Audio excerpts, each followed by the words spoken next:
back to the next podcast in the Gen Z Boomer series. Today, I'm joined by Jack Carden. Now, Jack, before I go into your qualifications, where you're from, what you believe in, and all those kind of things, I think it's fair for the listeners to know that that we have some history, Jack, don't we? We have a little bit of history, and I think it's probably only fair that you share with the listeners why we know each other. Yeah, so in my first year at university, I joined the ex-university rugby team, and in doing so, met a lovely chap called Findlay Brock McCallum, who happens to be your second, well, your middle child, doesn't he? Definitely a middle child, Jack. That's for sure, and that is indeed a fair representation. And I think it's also fair to say that the two of you have been thick as thieves ever since. Yeah, done lots of things together. We lived with each other in our third year at university, and yeah, no, really good friend. Yeah. So great. Well, look, Jack. As always, on the podcast here, we are just going to have a conversation Sure. today. Obviously, I represent the kind of baby boomer side of this discussion, and you represent the Gen Z side of this discussion. And today, what I would like to do is kind of just drill down a little bit into your continuing journey as a Gen Z. You are free to ask me any questions you like during the podcast. And of course, I will ask you about your journey because this is about sharing with other Gen Zs and other baby boomers, the world of how we better work together going forward. Now, I happen to know that I've read that you once described LinkedIn as a cauldron of comparison. A cauldron of comparison, Jack. What did you mean by that? Yeah, so I think specifically in the time in which I'm living through LinkedIn, which is a couple of years after university, where everybody is going through their different journeys and they are starting their careers. Some are doing jobs in cities, some are doing them abroad, maybe they're doing more locally to their home. And what I think LinkedIn has become it's a great platform and it can do great things. However, I think there's this it's that self-promoting, it's that sort of it comes across a little bit inauthentic at times. And I think sometimes people can find that quite difficult, specifically if you haven't necessarily got that job or you don't think you're at that level just yet or where you want to be. It can probably have a negative effect on your mood and specifically where you're at in your time. And yeah, no, I think we'll touch on it a little bit later on. But I think it's certainly using these platforms as motivation opposed to a negative comparison. Yeah. So, clearly, when I read that you'd used that expression, I was minded to think of perhaps the one of the very famous quotes that was is accredited to Theodore Roosevelt, which actually said where he said that he thought that comparison was the thief of joy. And I just, before we kind of move away from that comparison theme for a second, I loved that sort of thought. And if you relate that back to what you have said yourself, that LinkedIn is the cauldron of comparison, you could almost see that maybe one of the thematics there is that in that comparison, on LinkedIn, it is sucking the joy out of, if you like, the data that people are putting out there. I mean, would that be fair? Is that how you kind of see it? Yeah, I mean, to say that LinkedIn is the cauldron for comparison is probably quite a strong statement to make, and I think that it's probably down the route of it. There is a space in LinkedIn which certainly feels like that. There's a melting pot that exists which could evoke sort of that negative experience for people. In terms of that quote from Theodore Roosevelt, I mean, I think so. I think we're all very different individuals from different backgrounds. We have different positionality. We have different learnings and lived experience. So to try and compare your narrative with somebody else's is, it. You shouldn't do that to yourself because only that's where those sort of negative thoughts and sort of connotations about your own journey come in. So yeah, no, I do agree with that. And I think if you are going to compare yourself, you've got to do it in a way that isn't negative and is maybe looking at that person and thinking, do you know what? Fair enough. Like, congratulations for doing that job, and like praise them and get behind them, and really boost them up and use their success as a motivator. That's the biggest thing. 'Cause there's also the sayings of, be great to these people on your way up through your career, because you never know who's going to be there, in your demise, or whatever happens, right? So it's that building relationships through success and through failure, because I think that's where great friendships are born as well. But yeah, comparison is the thief of joy to an extent. It's just about how we position ourselves around that comparison. Do we go down the negative route, or do we use it as a fuel to sort of keep us cracking on and progressing at our own pace on our own journey? I think that's the main point I want to get out of that. Yeah, so I really like that, Jack, and I think so. If I kind of pivot that back to the positive, I think I actually do think LinkedIn is a clearly it's a very powerful tool around getting to know people. I think where you're sort of like beginning to focus in on is how do we use what is ostensibly a one-dimensional tool, just explaining qualifications, experiences, career roles or whatever. How do we explain that in a manner that better helps us understand the person that we're actually looking at? And I'm sure, lots of our listeners will be kind of now tracking straight to Jack Carden's LinkedIn profile and looking to see how you've done that, Jack, in the past. And to be honest, I've got it off to the left of my screen here just now, so I'm looking at it, and there's a couple of things that jump out at me from it, which I'd like to just spend a little bit of time about. In terms of the description that you give to the journey that you have started. You're a year out of university. I think we established that earlier on. The key themes that you have said really shape your ongoing personal development. Self-belief, you've put down there. Proactivity, a value-driven mindset, and cross-generational relationships. So who, where, and what do you credit with giving you that value set? Yeah, no, well, hopefully there's no spelling mistakes on that LinkedIn profile, but and I'll be sure to make sure that there aren't any before anyone starts going on them. But for me, I think it's those formative relationships growing up. I have a very close relationship with my parents, my grandparents. I'm very, very lucky to have that, I'm fully aware and cognizant of that fact. So having those sort of very solid foundations as a young person is, I think, definitely helped me as I sort of progress now. Teachers, and I always had quite a strong respect and maybe a bit of a teacher's pet at school. I think fellow teachers, students and peers might think that.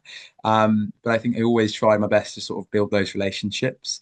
I also think a bit as I was thinking about these sort of questions. I had quite a strong relationship with YouTube growing up. I watched a lot of YouTube, and I watched a lot of older people filming themselves going around the world, traveling, and it was part of this generation where I think I was able to sit as a 9-year-old, 10-year-old in my home watching YouTube and understanding all these amazing places around the world and seeing these different viewpoints, different perspectives, and almost I feel like that experience also elevated me in terms of those sort of core values.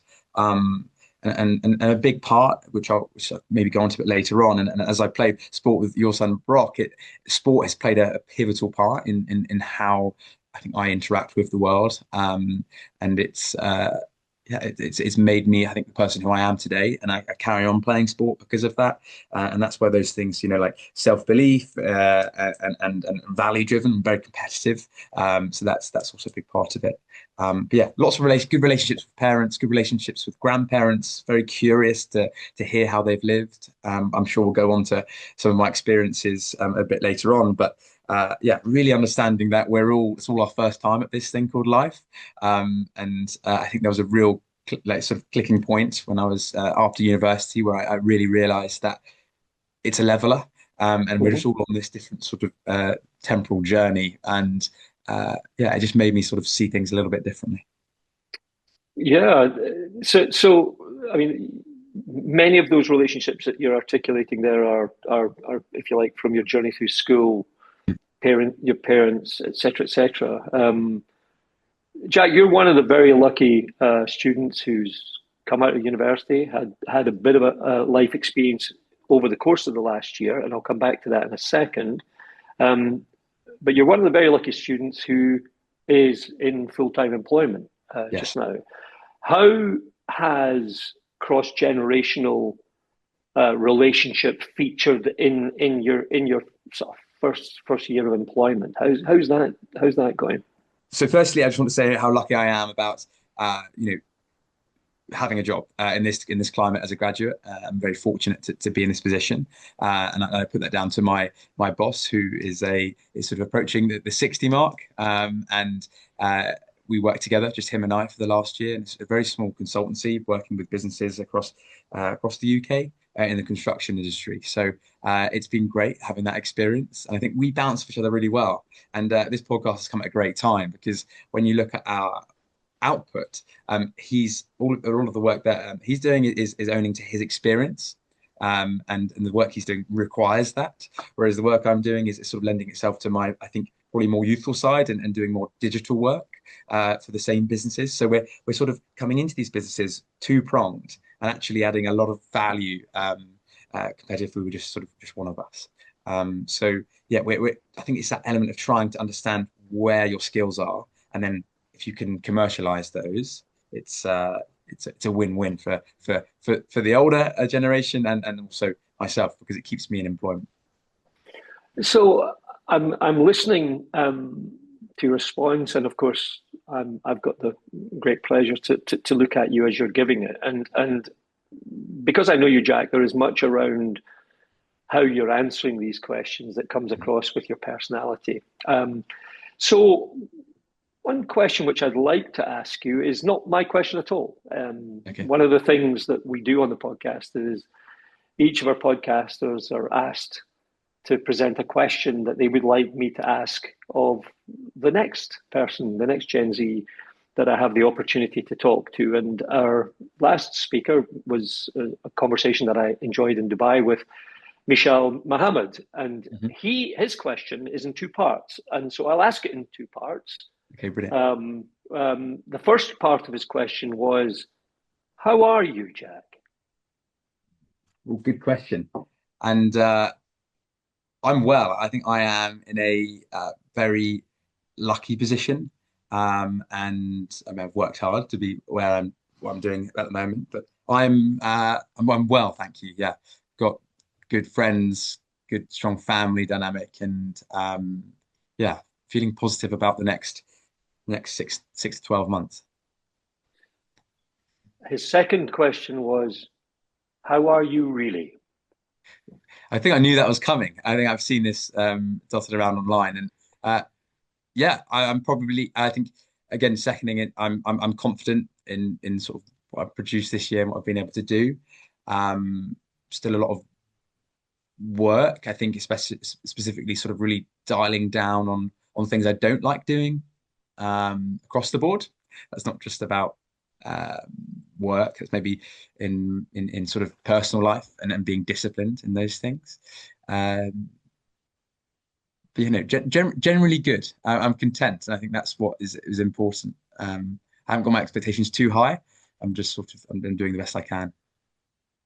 Great. So I was minded to kind of come in on the back of that question with a little bit of a sort of like look into the space around mental health and how Sure. that's impacting Gen Zs. But I'm not going to do that just yet. I think a really lovely segue into that is one part of your journey from university, Mhm. which I think will be seen by both baby boomers and Gen Zs as something that you did, which I think is really insightful and interesting.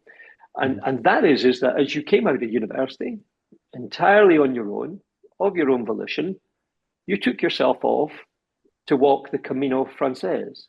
Um, tell me about that. Tell me about that journey. Well, for those that don't know the Camino Frances, and I mean the Caminos in general, they are ancient pilgrimage routes that come across all parts of Europe and end in Santiago. People do it for religious reasons. People do it just for the challenge and I guess the spiritual and physical sort of challenge that it presents. But yeah, coming out of university, I think there was I touched on it probably on one of my posts I made on LinkedIn, trying to make that space a little bit more authentic. I really kind of wanted to get out of the noise of what was happening after university. And there's a lot of talk around what are you doing next? So what are you doing next? What's happening next? Are you going traveling? Are you going to work? Are you starting September? And I kind of wanted to just take a step back and really just have some time by myself to reflect on sort of my journey from university, because there were tons of people that played a part in that experience. But the person who signed up to UCAS and person that went to university on that first day not knowing anybody, I wanted to almost celebrate that person's journey. So I think that the Camino for me acted as that ability to sort of take a step back, almost isolate myself from what I'd known for so long in those 3 years, and just sort of have some time by myself. And you'd get up in the morning at 4:30, 5 o'clock, you'd walk for 6 hours, then you'd crash at the next place, in little rural towns and villages in northern Spain. And it was an amazing experience, and met some people from all over the world, and hundreds of people all over the world, different ages, different experiences, backgrounds. Had really long conversations with lots of people, including an 85-year-old Australian man who was walking out there, and just learning lots. I mean, his my greatest learning from him was talking about. He said, "Jack, there's a reason, a season, and a lifetime." And you can actually attribute that to a lot of the relationships that you create on this world. And I thought, God, that really sat with me. And and then the next day you're up again, and you do it all over again. It's this perfect sort of learning journey. You have a lot of time by yourself, like I said, which I think is more important than ever. No algorithm chasing me around. No sort of systems in place to try and sort of pave my decision making. I just had myself, very limited use of my phone, and just a path that I just followed, and met some amazing people along the way. Sorry if that's a really long-winded answer, James, but I would love it, and I would recommend anybody to give it a go. Yeah, when you came away from that experience, did it provide you with answers to questions that you'd had when you started it, or did you have an expectation going into it, which was either matched or not matched? How did Yeah, that go? it's interesting because I think from before I even started, I didn't really know what I was doing, and I came across the Camino actually on Instagram. So the algorithm did give me something positive, and I thought, well, this is actually exactly it's kind of calling to me right now. I'd love to give this something a go, and going into it, I didn't really have too much expectation. I think I just really wanted to. Um, just be in my own head for a little bit. I had one of my close friends at university once tell me, Jack, you're always doing stuff. You're always like doing this, that, the other. You're never sort of settled. And she says, have you ever just spent any time in your own head? And she said that to me, and I looked at her and I went, and it really sits with me now.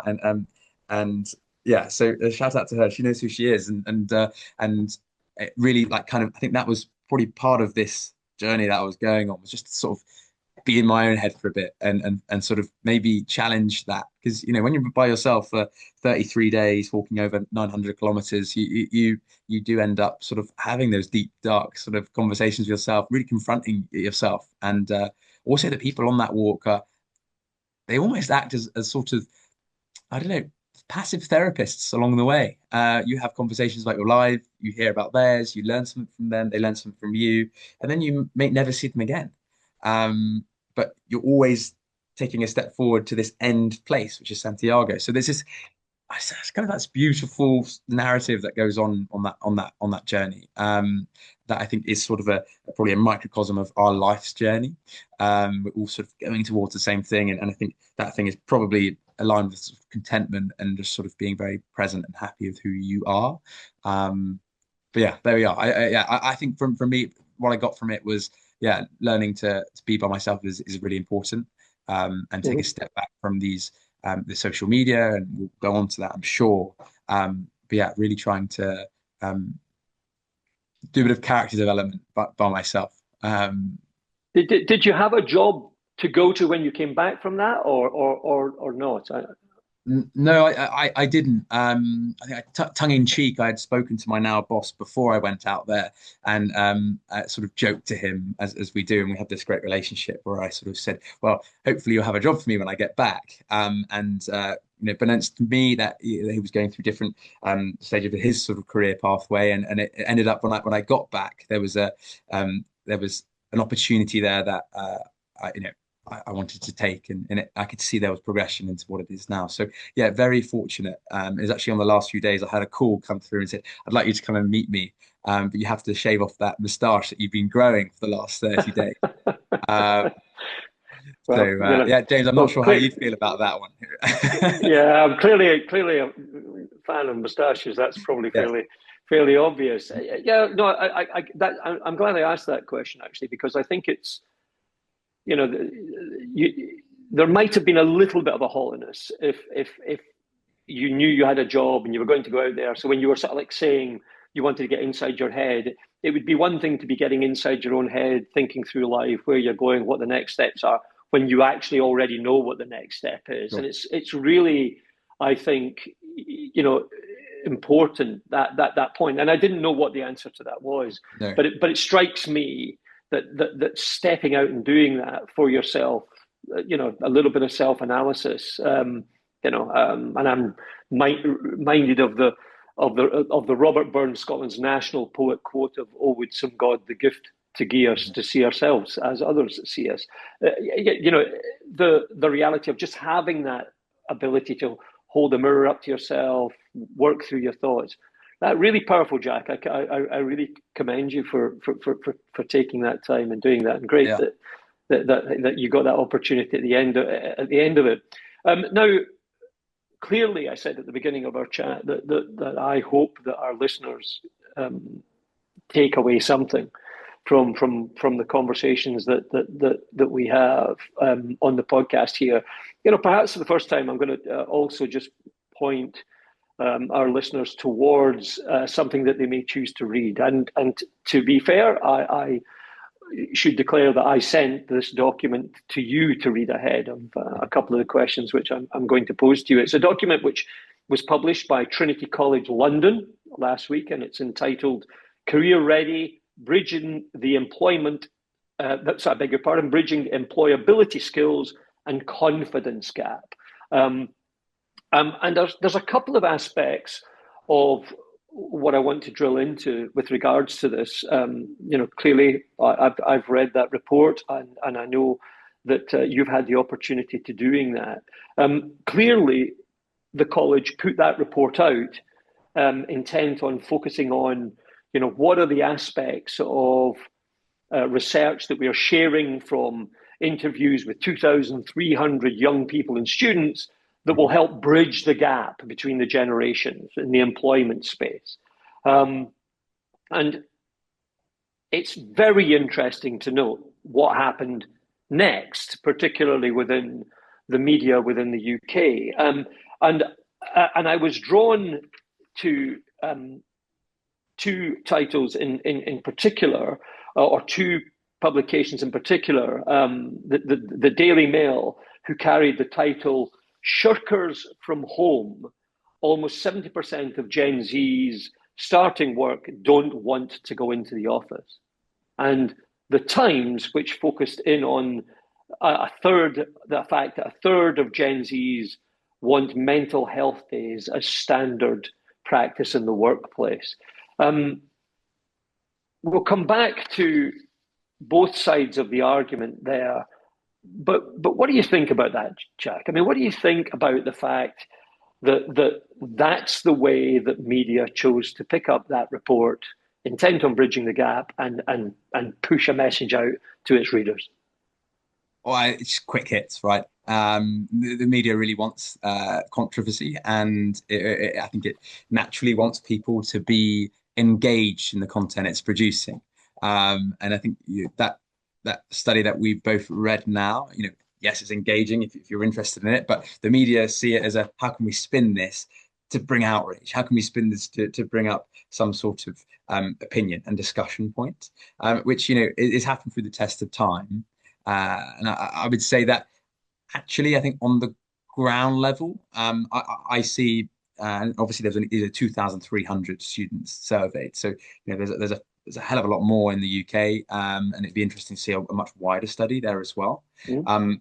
But from my perspective, it's interesting how the media spins these stories to try and bring that controversy. And I wonder how, from your point of view, as a Gen Z, looking at these media titles, these sort of quite, I guess, expressive titles, what does that instantly make you think before you even get to look at the study?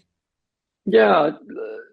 Well, look, very sadly, obviously, what it's playing into is a thematic which picks up on the perception that many Gen Zs actually have of how baby boomers see them um, in the workplace.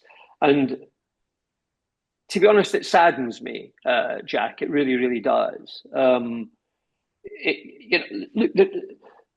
there were several statistics which come into that report, which depending on how you want to spin them, um, reinforces, a negative perception.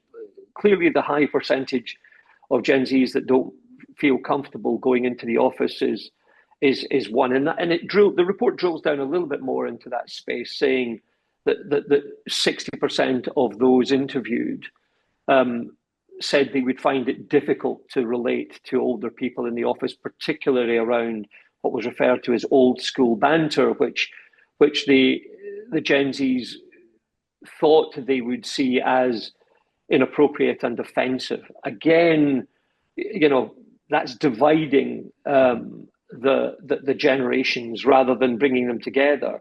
I was struck by the report focusing on the fact, and you're an arts graduate, Jack, that it saw that many of the skill sets that were being taught in art-based courses, drama, music, courses where you stand in front of a room, you present your material to your colleagues, you seek to take your influences from a very wide social grouping, was preparing young people for a workplace better than perhaps the more traditional science-based degrees.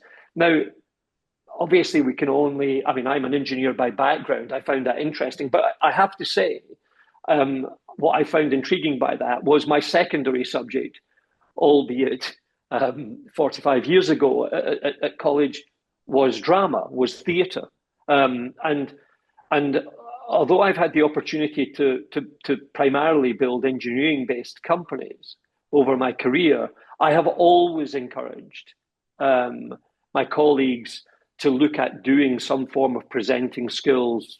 Sure. They don't have to become part of the local amateur dramatic scene, but just getting used to presenting their work to colleagues. I wondered if that conclusion from the report resonated with you. Now, I realize, obviously, Jack, you will comment on it as somebody who is a graduate of an arts-based course, but you're setting the scene perhaps for questions which will come up with subsequent Gen Zs who will have studied sciences, etc., etc. I mean, Sure. did that strike you as something which you thought, yeah, that's probably right? Yeah, it's an interesting one. I mean, it's all very individual specific. I don't think you can just say that you did a science degree means you might not be able to actively, talk in front of a room. There's plenty of people that can do that, and there's probably plenty of art students that can't do that.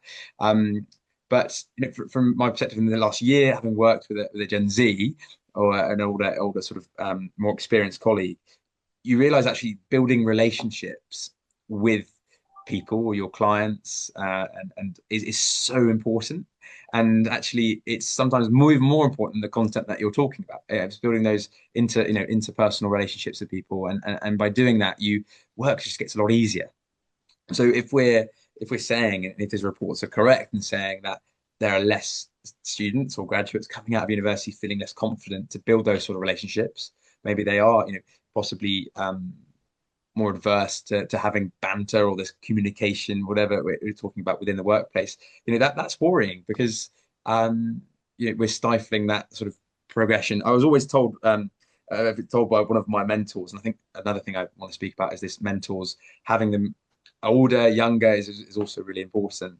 Was you might be able to tell me the volume of a jam jar, but you might not be able to tell me how to open it. You might not know how to open it. And there's this idea that we're maybe pigeonholing our understanding and our education so far into a rabbit hole that we're not actually understanding how we apply that back into the real world. And I wonder where your thoughts are on that sort of depiction. Well, look, I mean, I am a fan of young people working alongside their colleagues in an office setting. Mhm. I am very open, clearly, to a different way of working, and I think instead of actually any one generation saying this is the right answer, where we live in a world, Jack, where greater than 50% of the world's population are under the age of 30. Mhm. So to isolate that generation from the pathways that they want to work in is clearly foolhardy in terms of workplace productivity and life productivity. So this is a conversation which is incredibly important, and we need to have this. Um, I I would advocate that we find the means of creating that collegiate space in a setting which works for both generations. Um, for listeners who haven't had the chance to listen to the conversation I had a couple of weeks ago with Michelle Mohammed, you might want to just go pick that one up because we spent quite a bit of time in that space talking about how he interrelates and the community initiatives that he is involved in and that helps him build his ability to get his message out. And you've touched in on it there. So I'm a fan of it. But what I'm clearly not a fan of is, populist media picking up on a negative theme set that to me just seems hell bent on driving division and negativity. I'm extraordinarily critical of that. I don't want to live in a negative world, and I am by my own personal nature an eternal optimist, Jack. And so I want to find the ways that we do that. I mean, I'm 65 years old, here enjoying talking to the Gen Zs. Mhm. And I sometimes think that I probably get more from these conversations than my colleagues on the other side of the podcast, because the positive energy that pours from Gen Zs is just something that just drives me on in my own life. One can live in a world of generalizations, Jack, or we can focus in on the things that will make a difference. We can find the answers that help us to work together and build a world that we're all proud of. Sure. I equally, I posted a little message on the Gulf Intelligence podcast, another podcast which I have the great honor to participate in, put out from the United Arab Emirates here in Dubai by Gulf Intelligence, and I posted a little message to my fellow colleagues this morning, strange enough, which was on this particular subject matter, and just saying that you know, yours is the generation that is inheriting the world Mhm. that has been built now.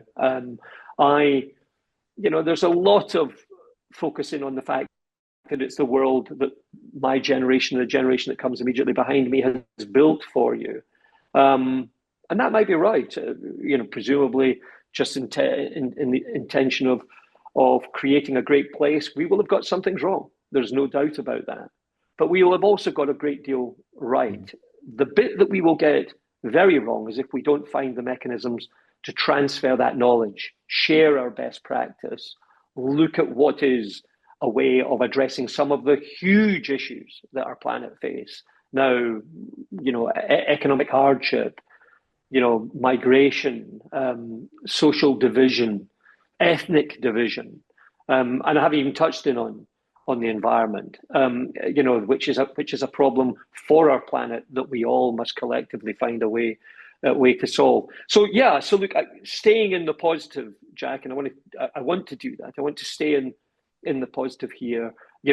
A very big part of this podcast is around finding answers, but it's not anyway. It's not about me, Jack. It's about you today, and I want to kind of come back to that. One of the last things on that report, which I found surprising in actual fact, was that a relatively small number, 22% of those who were canvassed, were concerned about the implications of being replaced by AI. I might have thought that would have been much higher, and so my question for you is, I mean, how do you see the world of AI impacting your life's journey going forward? Does it create anxiety in you? Are you worried about it? Is it an opportunity? How do you view that? Well, yeah, no, probably a bit of everything, to be honest with you. I just don't. AI is obviously it's been around for some time now, and now it's really, I think, coming into society on sort of the user and an individual level. Um, does it worry me slightly? But one thing AI can't do is build real human connection.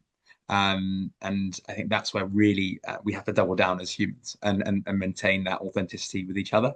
And we can hopefully use AI to help and help that process of talking and creating dialogue like we're doing today. And I completely agree with your point about the media driving a wedge and wanting to create these sort of polarized views on Gen Zs and boomers. And actually, on the ground level, it probably doesn't actually look like that. And all it needs to be is communication and dialogue to sort of help resolve. And yes, transition is important, but also the Gen Zs adapting to how the boomers work and the boomers adapting how the Gen Zs work. There's sort of some importance there, this fixed mindset has to be eradicated. At school we were always told growth mindsets and critical thinking are the most important things, and I think with that also is building relationships. But yeah, no, AI. It's here. It's not going anywhere. If you use it, if you're threatened by it, it will consume you. So I think you've got to use it as an opportunity, and there's a lot of great things coming from it. And yeah, I think we'll have to see how that one plays out. But for me, I'm quite confident that I can build relationships with people that AI can't do.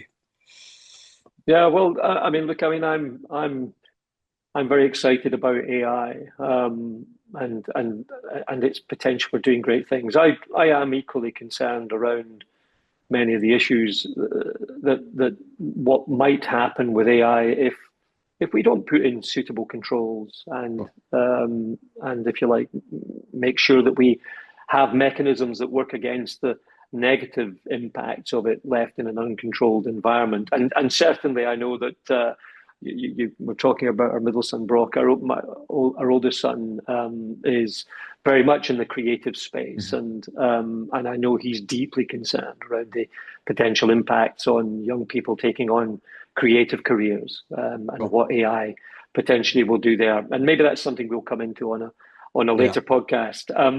We're kind of getting to the back end now, Jack, of our conversation for today. I've just got a couple of questions which I'd like to round out on. And the first again takes me back into where we started, into your LinkedIn profile, Jack. And clearly, you took on the role at university of being a student ambassador. So that strikes me as you had a sense of wanting to be involved in the wider aspects of student life, doing what you could do for your fellow students.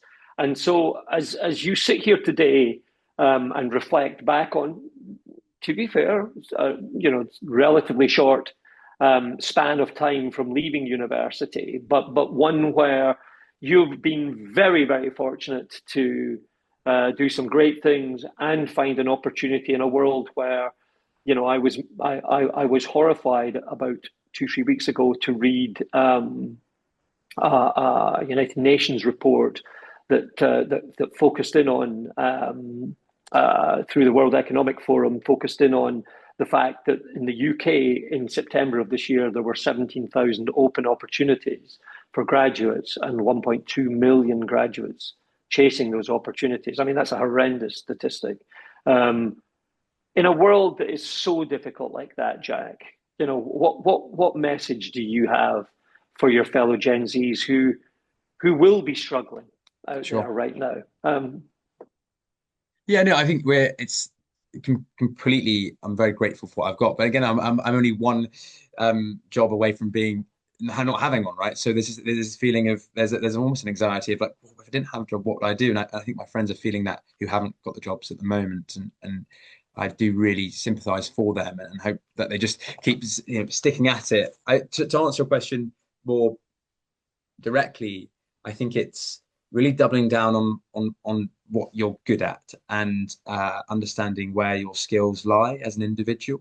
And if you can do that and get them down on a piece of paper, and then really hopefully that will shape your next steps. And if you think in terms of skills, I think that might be a better way to look at the job market. I think we've all got this idea that you leave university and have the dream job, and I'd like to hear your thoughts on this, James, but I don't know that is necessarily going to happen every time. And instead, if you're looking at these jobs and thinking, well, look, maybe that wasn't what I put on my ambition slip when I was in year five, but actually the skills aren't too dissimilar. For example, my work was working with people and running projects, and I enjoyed that. And there was this element of, okay, right, well, I like people, I like actively doing things, I like being outdoors, so let's give this a go. And it's instead of looking at it as the title, it's looking at the skills that you can learn and develop. But I wouldn't lose faith. I would keep pushing on. But again, it is damaging to hear that friends are submitting 75 applications to graduate jobs, James, and now there are applications and websites available for people to track the amount of applications that they send off, right? So there are things that are perpetuating this and almost making this normal now.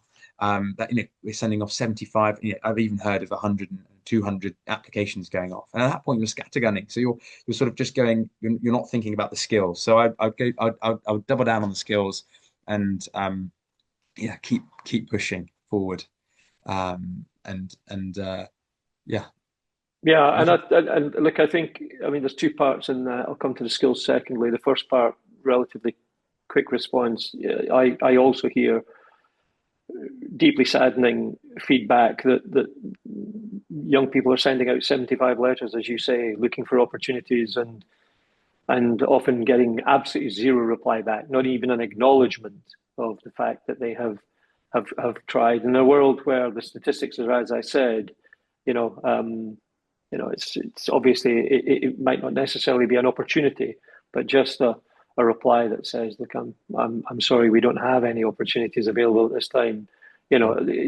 Cuts back into values. Again, I think thank you for the commentary. I think it's absolutely valid. In a world where there are 1.2 million graduates chasing, 17,000 opportunities, clearly I think it is not simply just down to how good is the degree that you actually sat. Did you get a 2-1 or a 1 or whatever? It is about find those things about yourself that differentiate you, and work on how you can come across with that. And And that's easy to say. Please, and, John. and asking yourself, is this the right path for me? And I think as a student ambassador at Exeter, I saw thousands of prospective students coming with their parents, many of who thought that university was going to happen, and it was like it was part of their journey, and others thinking, well, is it for me? And I think there was, as I sort of went into my third year as an ambassador, that sort of started to shift, and people started coming to university with this idea of, well, this is an option, and I think that's quite progressive, and I think that's important, because we live in a world where I think university almost acts as a bit of a gateway to jobs, and as we see, it might not be right. Correct. And Correct. there are other avenues, and I'll shout at there's lots of different uh, pathways and systems in place for sort of apprenticeships, and different sort of internships you can do, and etc. So yeah, maybe it's not just thinking about university being the definite decision. It's the universities I think are laughing because it's become society's norm to go to university. Yes. And if we're talking about, you mentioned it there, if the university degree isn't as important or is less important now as the character who has that degree, you start to question, well, actually, is the character more important? And then that sort of shapes again how you look at that pathway of university. So yeah, polarizing, complex, all of these sort of, lots of different viewpoints, and there's generational viewpoints as well. Lots of parents want their children to go to university because it's there's a metric there for parents, their son, their daughter, whoever goes to university. But yeah, I wonder whether it is the best option for everybody. I had someone call me the other day and said, well, I want to go to university because I think it will be, fun and I can socialize. And I'm thinking, it's, there's a lot more to it than that. So yeah. Very, very elegantly put, Jack. And to be honest, I'll just leave that there. I think you've given an excellent perspective. And on the subject of very elegantly put, I come to my last part of today. Sure. And I know you know this bit, but you had the opportunity to answer Michal's question for you that he posed on the last podcast. And just in the same way, my last question is always for you to pose a question for our next podcast contributor. You will not know who that will be, from where they come, whether they went to university or, like Michal last time, took up a professional qualification. So I'm intrigued to know, what is your question today for our next podcaster? Well, firstly, thanks to Michelle for the two questions. They're brilliant. For the next podcast, I would like to ask the question, what is your super skill and how do you plan to double down on that in the next 6 months? Excellent, Jack. Look, it's been a great pleasure, Jack. It's a great pleasure for me, I have to say, getting to know you over the years with Brock. But for our listeners, I hope it's been a pleasure for them getting to know you over the course of this last 45 minutes. As always, I wish you every success. Thank you. And thanks for having me. With your ongoing career. And, thanks for being great company and a great conversationalist today. And I really hope, James, that firstly, thank you for hosting, and hopefully this time next year we can jump on again and really sort of see if there's a difference in opinion and sort of see where the world's come to at that point. Yeah, I'd love that. I'd love that. It's a great idea. Jack Carden revisited. I'll look forward to that, Jack. There we go. Brilliant. Thank you very much for your time.